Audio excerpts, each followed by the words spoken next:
Solomon Kane leaned on his strangely carved staff and gazed in scowling perplexity at the mystery which spread silently before him. Many a deserted village Kane had seen in the months that had passed since he turned his face east from the slave coast and lost himself in the mazes of jungle and river, but never one like this. It was not famine that had driven away the inhabitants, for yonder the wild rice still grew rank and unkempt in the untilled fields. There were no Arab slave raiders in this nameless land. It must have been a tribal war that devastated the village, Kane decided, as he gazed somberly at the scattered bones and grinning skulls that littered the space among the rank weeds and grasses. These bones were shattered and splintered, and Kane saw jackals and a hyena furtively slinking among the ruined huts. But why had the slayers left the spoils? There lay war spears, their shafts crumbling before the attacks of the white ants. There lay shields, moldering in the rains and sun. There lay the cooking pots, and about the neck bones of a shattered skeleton glistened a necklace of gaudily painted pebbles and shells, surely rare loot for any savage conqueror. He gazed at the huts, wondering why the thatch roofs of so many were torn and rent, as if by lone things seeking entrance. Then something made his cold eyes narrow in startled unbelief. Just outside the moldering mound that was once the village wall towered a gigantic baobab tree, branchless for 60 feet, its mighty bole too large to be gripped and scaled. Yet in the topmost branches dangled a skeleton, apparently impaled on a broken limb. The cold hand of mystery touched the shoulder of Solomon Kane. How came those pitiful remains in that tree? Had some monstrous ogres in human hand flung them there? Kane shrugged his broad shoulders and his hand unconsciously touched the black butts of his heavy pistols, the hilt of his long rapier, and the dirk in his belt. Kane felt no fear as an ordinary man would feel, confronted with the unknown and nameless. Years of wandering in strange lands and warring with strange creatures had melted away from brain, soul, and body all that was not steel and whalebone. He was tall and spare, almost gaunt, built with the savage economy of the wolf. Broad-shouldered, long-armed, with nerves of ice and thews of spring steel, he was no less the natural killer than the born swordsman. The brambles and thorns of the jungle had dealt hardly with him. His garments hung in tatters, his featherless slouch hat was torn and his boots of Cordovan leather were scratched and worn. The sun had baked his chest and limbs to a deep bronze, but his ascetically lean face was impervious to its rays. His complexion was still of that strange, dark pallor which gave him an almost corpse-like appearance, belied only by his cold, light eyes. And now Kane, sweeping the village once more with his searching gaze, pulled his belt into a more comfortable position, shifted to his left hand the cat-headed stave Nlonga had given him, and took up his way again. To the west lay a strip of thin forest, sloping downward to a broad belt of savannas, a waving sea of grass waist deep and deeper. Beyond that rose another narrow strip of woodlands, deepening rapidly into dense jungle. Out of that jungle Kane had fled like a hunted wolf with pointed-toothed men hot on his trail. Even now a vagrant breeze brought faintly the throb of a savage drum which whispered its obscene tale of hate and blood, hunger and bellylust across miles of jungle and grassland. The memory of his flight and narrow escape was vivid in Kane's mind, for only the day before had he realized too late that he was in cannibal country, and all that afternoon in the reeking stench of the thick jungle, he had crept and run and hidden and doubled and twisted on his track with the fierce hunters ever close behind him, until night fell and he gained and crossed the grasslands under cover of darkness. Now in the late morning he had seen nothing, heard nothing of his pursuers, yet he had no reason to believe that they bad abandoned the chase. They had been close on his heels when he took to the savannas. So Kane surveyed the land in front of him. To the east, curving from north to south ran a straggling range of hills, for the most part dry and barren, rising in the south to a jagged black skyline that reminded Cain of the Black Hills of Negri. Between him and these hills stretched a broad expanse of gently rolling country, thickly treed, but nowhere approaching the density of a jungle. Cain got the impression of a vast upland plateau, bounded by the curving hills to the east and by the savannas to the west. Cain set out for the hills with his long, swinging, tireless stride. Surely somewhere behind him the savage demons were stealing after him, and he had no desire to be driven to bay. A shot might send them flying in sudden terror, but on the other hand, so low they were in the scale of humanity, it might transmit no supernatural fear to their dull brains. And not even Solomon Kane, whom Sir Francis Drake had called Devon's King of Swords, could win in a pitched battle with a whole tribe. The silent village with its burden of death and mystery faded out behind him. Utter silence reigned among these mysterious uplands where no bird sang and only a silent macaw flitted among the great trees. The only sounds were Cain's cat-like tread, and the whisper of the drum-haunted breeze. And then Cain caught a glimpse among the trees that made his heart leap with a sudden, nameless horror, and a few moments later he stood before horror itself, stark and grisly. In a wide clearing, on a rather bold incline, stood a grim stake, and to this stake was bound a thing that had once been a man. Cain had rowed, chained to the bench of a Turkish galley, and he had toiled in Barbary vineyards, he had battled Red Indians in new lands and had languished in the dungeons of Spain's Inquisition. He knew much of the fiendishness of man's inhumanity, but now he shuddered and grew sick. Yet it was not so much the ghastliness of the mutilations, horrible as they were, that shook Cain's soul, but the knowledge that the wretch still lived. For as he drew near, the gory head that lolled on the butchered breast lifted and tossed from side to side, spattering blood from the stumps of ears, while a bestial, rattling whimper drooled from the shredded lips. Cain spoke to the ghastly thing and it screamed unbearably, writhing in incredible contortions, while its head jerked up and down with the jerking of mangled nerves, and the empty, gaping eye sockets seemed striving to see from their emptiness. And moaning low and brain-shatteringly it huddled its outraged self against the stake where it was bound and lifted its head in a grisly attitude of listening, as if it expected something out of the skies. "Listen," said Cain, in the dialect of the river tribes. "Do not fear me, I will not harm you and nothing else shall harm you any more. I am going to loose you." Even as he spoke Cain was bitterly aware of the emptiness of his words. But his voice had filtered dimly into the crumbling, agony-shot brain of the man before him. From between splintered teeth fell words, faltering and uncertain, mixed and mingled with the slavering droolings of imbecility. He spoke a language akin to the dialects Cain had learned from friendly river folk on his wanderings, and Cain gathered that he had been bound to the stake for a long time, many moons. He whimpered in the delirium of approaching death, and all this time, inhuman, evil things had worked their monstrous will upon him. These things he mentioned by name, but Cain could make nothing of it, for he used an unfamiliar term that sounded like a kana.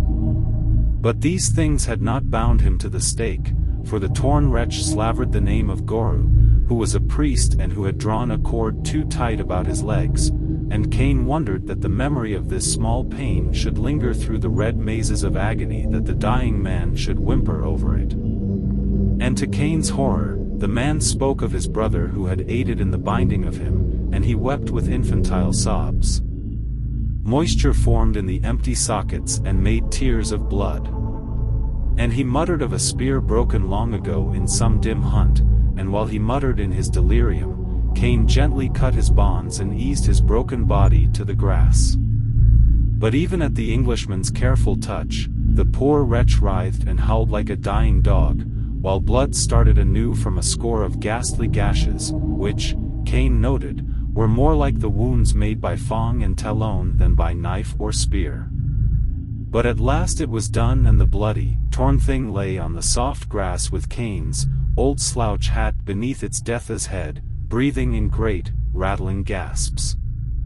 Cain poured water from his canteen between the mangled lips, and bending close, said, "Tell me more of these devils, for by the God of my people, this deed shall not go unavenged, though Satan himself bar my way." It is doubtful if the dying man heard. But he heard something else. The macaw, with the curiosity of its breed, swept from a nearby grove and passed so close its great wings fanned Cain's hair. And at the sound of those wings, the butchered man heaved upright and screamed in a voice that haunted Cain's dreams to the day of his death, "The wings! The wings! They come again! Ah, mercy, the wings!" And the blood burst in a torrent from his lips, and so he died. Cain rose and wiped the cold sweat from his forehead. The upland forest shimmered in the noonday heat. Silence lay over the land like an enchantment of dreams. Cain's brooding eyes ranged to the black, malevolent hills crouching in the distance and back to the faraway savannas. An ancient curse lay over that mysterious land, and the shadow of it fell across the soul of Solomon Cain. Tenderly he lifted the red ruin that had once pulsed with life and youth and vitality, and carried it to the edge of the glade, where, arranging the cold limbs as best he might, and shuddering once again at the unnameable mutilations, he piled stones above it till even a prowling jackal would find it hard to get at the flesh below. And he had scarcely finished when something jerked him back out of his somber broodings to a realization of his own position.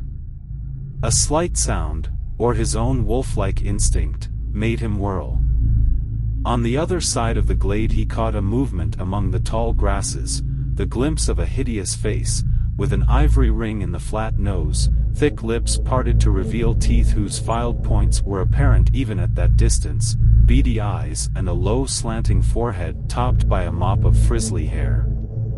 Even as the face faded from view, Cain leaped back into the shelter of the ring of trees which circled the glade, and ran like a deer hound, flitting from tree to tree and expecting at each moment to hear the exultant clamor of the warriors and to see them break cover at his back.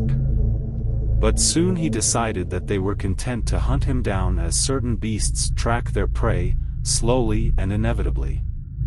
He hastened through the upland forest, taking advantage of every bit of cover, and he saw no more of his pursuers, yet he knew, as a hunted wolf knows, that they hovered close behind him, waiting their moment to strike him down without risk to their own hides. Cain smiled bleakly and without mirth. If it was to be a test of endurance, he would see how savage thews compared with his own spring-steel resilience. Let night come and he might yet give them the slip. If not, Cain knew in his heart that the savage essence of his very being which chafed at his flight, would make him soon turn at bay, though his pursuers outnumbered him 100-1. The sun sank westward. Cain was hungry, for he had not eaten since early morning when he wolfed down the last of his dried meat. An occasional spring had given him water, and once he thought he glimpsed the roof of a large hut far away through the trees. But he gave it a wide berth. It was hard to believe that this silent plateau was inhabited, but if it were, the natives were doubtless as ferocious as those hunting him. Ahead of him the land grew rougher, with broken boulders and steep slopes as he neared the lower reaches of the brooding hills. And still no sight of his hunters except for faint glimpses caught by wary backward glances, a drifting shadow, the bending of the grass, the sudden straightening of a trodden twig, a rustle of leaves. Why should they be so cautious? Why did they not close in and have it over? Night fell and Cain reached me first long slopes which led upward to the foot of the hills which now brooded black and menacing above him. They were his goal, where he hoped to shake off his persistent foes at last, yet a nameless aversion warned him away from them. They were pregnant with hidden evil, repellent as the coil of a great sleeping serpent, glimpsed in the tall grass. Darkness fell heavily. The stars winked redly in the thick heat of the tropic night.